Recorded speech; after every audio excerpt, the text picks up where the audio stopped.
మాంకాళి జాతర బోనాల సందర్భంగా మాంకాళి టెంపుల్ కానీ ఈ చుట్టుపక్కల ప్రాంతాల బస్తీలు కానీ ఈరోజు విజిట్ చేసినటువంటి బడ్డిమేటు కానివ్వండి, సెకండ్ బజార్ ప్రాంతం కానివ్వండి, మారుతి వీధి, అదేవిధంగా రాజేశ్వర్ థియేటర్, సజన్లాల్ స్ట్రీట్, ఇక్కడ ఏంటంటే స్థానికంగా కొన్ని సమస్యలు ఉన్నాయి.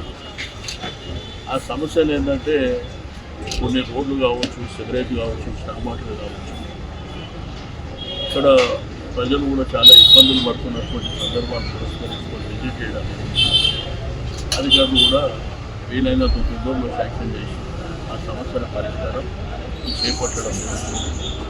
బోనాల సందర్భంగా నిన్న కూడా మీరు చూసినప్పుడు ఆల్రెడీ స్పష్టమైనటువంటి ఇన్స్ట్రక్షన్స్ ఇవ్వడం జరిగింది.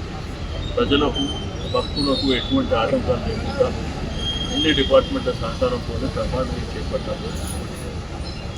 రెండోది లోకల్ బాడీ ఎలక్షన్ ఆల్రెడీ కోర్టులో హైకోర్టు జడ్జిమెంట్ ఇవ్వాలన్నట్టు, అదేవిధంగా మన క్యాబినెట్లో కూడా ఇది ఉత్సాహంగా మాట్లాడింది. బీసీ రిజర్వేషన్ కులగణన జరిగిన తర్వాత బీసీ రిజర్వేషన్ 42% అఫీషియల్గా వచ్చిన తర్వాతనే ఎలక్షన్ పోవాలని చెప్పి మా ప్రధానమైనటువంటి డిమాండ్. పార్టీల పరంగా మేము 42% ఇస్తామంటే కుదరదు. ఎందుకంటే ఈ రాష్ట్రంలో బీసీ సమాజం ఎప్పటి నుంచో దీర్ఘకాలికంగా ఉన్నటువంటి ఆ ఇష్యూ ఇప్పుడు సాల్వ్ అవుతుంది అనేటువంటి ఒక నమ్మకంతో ఉన్నది. ఏదో అసెంబ్లీలో కూడా నేను చెప్పిన తూతూ మాత్రంగా తీర్మానం చేసి ఢిల్లీకి పంపించేసి మా చేతులు పంపుకుంటే కుదరదు అని చెప్పి నేను ఆ రోజు చెప్పిన సేమ్ అదే జరుగుతుంది. మొన్న సీఎం గారు తీర్మానం చేసి పంపించిన దానికంటే ముందు కేసీఆర్ గారు కూడా తీర్మానం చేసి పంపించారు.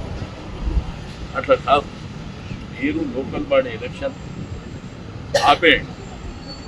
ఆపేసి ఇది అఫీషియల్గా రిజర్వేషన్ అయిన తర్వాతనే మేమేమి అడకెత్తునేటోళ్ళం కాదు. అంతేగాని పార్టీల పరంగా ఇస్తాం, దాంట్లో ఇస్తాం, అట్లా కుదరదు. మీరు చిత్తశుద్ధి ఉంటే రిజర్వేషన్లు అఫీషియల్గా దానికి చట్టబద్ధత ఉండాలి, పార్లమెంట్లో పెట్టి మరి దానికి చట్టం తీసుకొచ్చిన తర్వాత ఎలక్షన్ పోండి.